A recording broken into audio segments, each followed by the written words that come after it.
Prapitnya Roy Suryo kemarin sudah ditolak. Terus ini seperti apa nih Bang Firman? Ya, jadi kalau kita berbicara mengenai Prapit sesungguhnya ya, kami melihat ya itu adalah suatu putusan yang disampaikan oleh hakim, di mana antara lain ya, hakim menyatakan bahwa dalam pertimbangannya bahwa Prapit itu merupakan upaya untuk mengulur-ngulur waktu dan menunda pokok perkara, dan juga mengatakan mengenai penyalahgunaan Prapit itu sendiri. Kemudian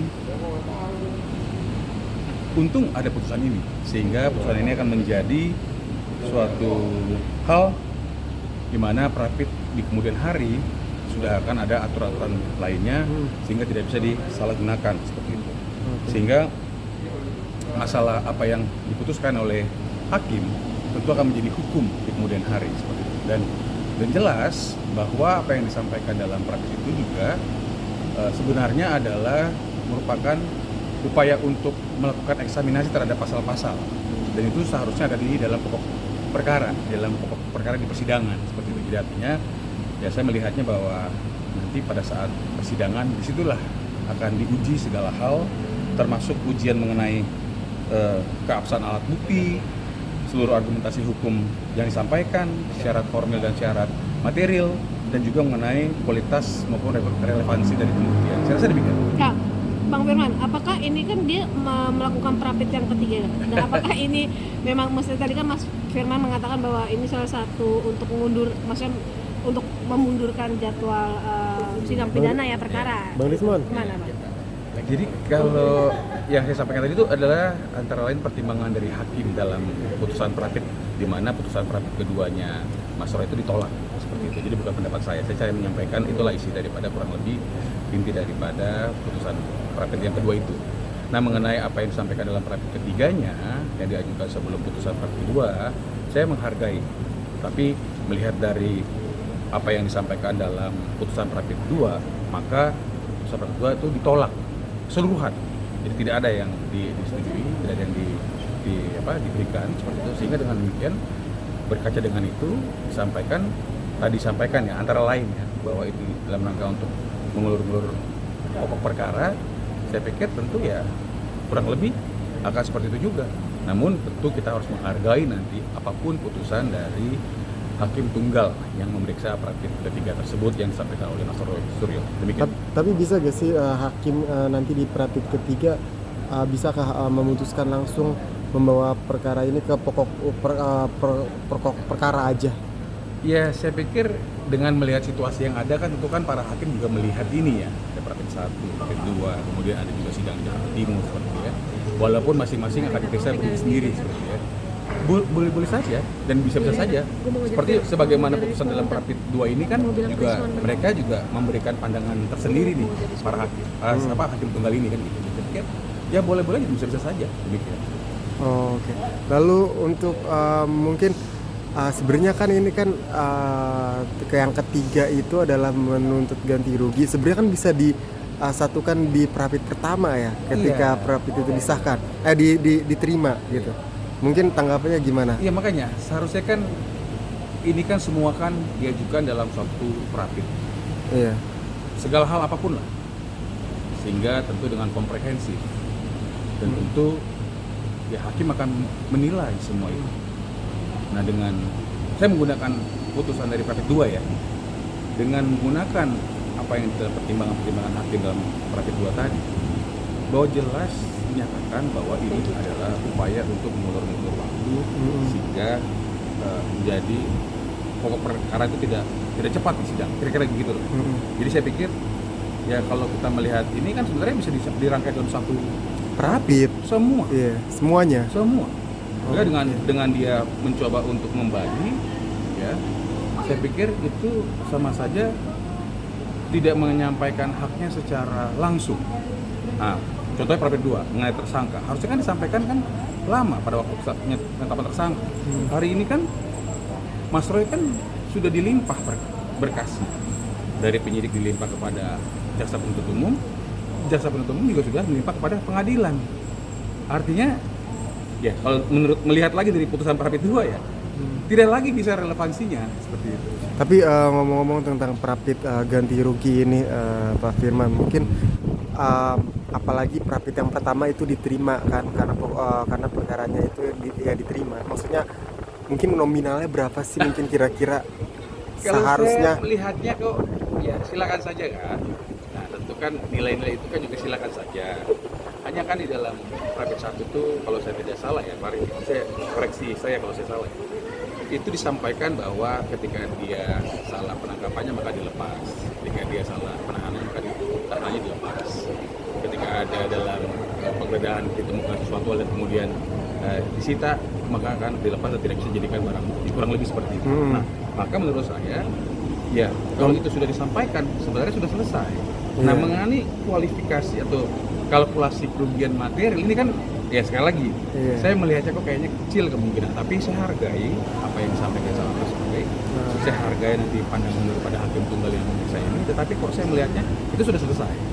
Sehingga untuk yang berikutnya menurut saya sebagaimana putusan Prapit kedua itu merupakan upaya untuk mengulur waktu, karena saya sampaikan tadi jelas bahwa sebenarnya segala sesuatu yang dikehendaki dalam Prapit bisa disatukan dalam suatu pra peradilan. Saya rasa demikian. Ya Prof, nah ini kan tadi kan apa Mas Roy kan kita kayak ganti rugi ya, gitu. Berarti itu kan negara. Itu untuk pencapaian nominalnya kan ada juga nih kalau salah mungkin dikoreksi ya, antara 50 sampai Nggak 100. nggak ada kualifikasi yang secara teknis. Maka kalau dia menyampaikan material maka itu harus ada hitungannya yang bisa diverifikasi. Jadi kalau dia hanya menyampaikan sekian, ya hitungannya sendiri. Nah tentu kan tadi sudah sampaikan dalam putusan pertama kan ketika dia salah atau tidak sah penangkapannya maka dilepas, tidak sah penahanan maka dilepas juga, kurang lebih ya. Ketika penggeledahan ada ditemukan sesuatu dan disita misalnya, maka barang itu akan dikembalikan dan tidak bisa menjadi alat bukti. Saya rasa itu. Jadi tidak ada kuantifisir atau kalkulasi yang secara nyata kecuali disampaikan oleh Mas. Nah, Bang, ini kan dari Mas Roy sendiri sudah ada jadwal di Prapit ketiga di hari Rabu kalau tidak salah besok. Iya besok ya. Nah, ini mungkin berpengaruh tidak sih Mas Firman sendiri dalam kasus ini, dalam nanti sidang pokok perkara sendiri? Ya tentu saya tidak bisa lepas dari pertimbangan hukum dari putusan Prapit 2 yang dimana dalam putusan Prapit 2 itu semua ditolakkan gitu. Dan disampaikan bahwa ini adalah upaya mengulur waktu sehingga tidak langsung dalam pokok perkara, kurang lebih gitu ya. Jadi saya pikir itu yang sesungguhnya. Karena tadi saya sampaikan berulang-ulang bahwa sesungguhnya yang Prapit itu kan harus disatukan semua, gitu kan? Disatukan sehingga tentu ya Mas Roy dan kuasa hukumnya harus percaya dong dengan negara. Satukan aja apapun itu, mau pasal yang disampaikan, mau penetapan tersangka, disampaikan semua. Mau antara ada kerugian, ada hitung-hitungannya, misalnya barang saya pecah, harga barang ini sekian, dilakukan penggeledahan, memecahkan sesuatu, ditangkap nggak sengaja ada grup atau apa. Sehingga maksud saya, ini tentu harus disampaikan sebenarnya satu kaligus. Maka tadi saya sampaikan, pada putusan kedua ini menjadi semacam jurisprudensi nanti ke depan, bahwa tidak bisa, saya menyatakan di dalam pertimbangan saya baca ya, kurang lebih ya, tidak bisa dilakukan penyalahgunaan lembaga pra peradilan. Jadi kalau nanti ke depan ketika ingin menyampaikan sesuatu sekaligus, ya kalau tidak ditolak seperti Prapit kedua. Saya rasa demikian. Nah, apakah nanti di sidang perkara sendiri, mohon maaf Pak Jokowi akan hadir? Mas Firman? Nah, kalau mengenai Pak Jokowi tentu mekanisme pengadilan ya, Pak Jokowi sudah menyampaikan ke kami dan juga menyampaikan secara terbuka publik akan hadir dalam persidangan dan akan menyampaikan segala sesuatu terkait dengan ijazah beliau, baik ijazah SD, SMP, SMA dan S1. Saya rasa itu merupakan suatu hal yang baik karena memang inilah forum yang sangat terhormat untuk Bapak bisa menyampaikan ijazahnya. Dan itu tentu harus sesuai mekanisme pengadilan. Saya rasa demikian. Mungkin terakhir. Palsu, ya kan? Dengan adanya perbedaan posisi nih, yang satu lanjut perkara, yang satu apa Prapit. Menurut Mas Firman sendiri, dengan adanya dia melakukan upaya Prapit itu gimana? Ya tentu kan memang saya mencoba karena baru keluar kemarin putusan Prapit kedua. Jadi saya mencoba membawa narasi ataupun pertimbangan yang disampaikan dalam putusan bahwa tentu ini akan masuk ke dalam pembuktian. Jadi mau yang disampaikan Mas Roy, Bu Tifa itu akan dibuktikan. Sehingga kalau memang mereka benar kan tentu ya jangan lama-lama. Kan kira-kira gitu. Pada putusan Prapit kedua mengatakan ya kalian sudah mengulur waktu nih, kurang lebih gitulah putusan. Sehingga dengan demikian nanti putusan Prapit itu akan menjadi jurisprudensi kan, demikian kan kemudian. Nah, oleh karena itu saya pikir untuk Mas Roy dan Bu Diva, karena persoalannya mirip sama gitu ya, menyatakan mengenai ijazah Pak Jokowi itu palsu gitu ya, maka ya kita lihat dalam pembuktian, dan dengan tegas tidak ada satupun hal yang bisa mengatakan ijazah Pak Jokowi itu palsu. Oke, Itu yang saya tahu. Oke. Ya. Berarti dalam arti bisa katakan juga percuma dong melakukan Prapit kalau tetap perkara itu berjalan. Tentu, karena isi dari putusan Prapit keduanya demikian disampaikan. Saya melihatnya demikian, bahwa ini adalah upaya untuk mengulur-ulur waktu supaya pokok persidangan, pokok perkaranya mundur, kira-kira lebih gitu. Sehingga kalau memang, sekali lagi, kalau memang mereka, teman-temanku, saudara-saudaraku Roy Suryo dan Mbak Diva ini benar, ya mbok masuk aja langsung ke persidangan. Walaupun itu hak ya, walaupun itu hak, saya persilakan, tetapi pertimbangan dari hakim di dalam putusan Prapit kedua yang mana dalam Prapit kedua seluruhnya ditolak oleh hakim dan disampaikan dalam pertimbangannya bahwa ini adalah upaya menulur waktu, kurang lebih gitu ya.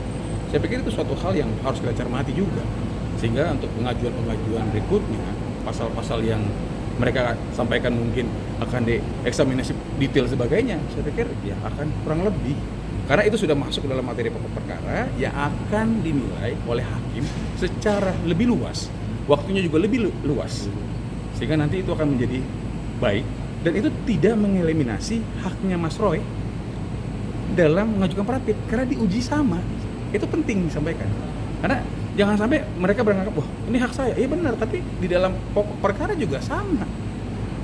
Dengan dia tidak mengambil Prapit mengenai tersangka pada waktu ditersangkakan, artinya dia sudah mengabaikan haknya. Itu isi kurang lebih pertimbangan hakim. Sehingga dengan demikian, dengan dia masuk dalam pokok perkara, maka haknya akan tetap dia dapat, namun akan barengan. Jadi para pihak akan barengan menguji mana yang benar, apakah ijazah Pak Jokowi palsu atau ijazah Pak Jokowi asli sebagaimana disampaikan oleh UGM, oleh teman-teman Pak Jokowi, oleh Puslapor, dan oleh KPU. Saya rasa demikian. Oke, siap. Terima kasih Bang. Terima kasih Mas.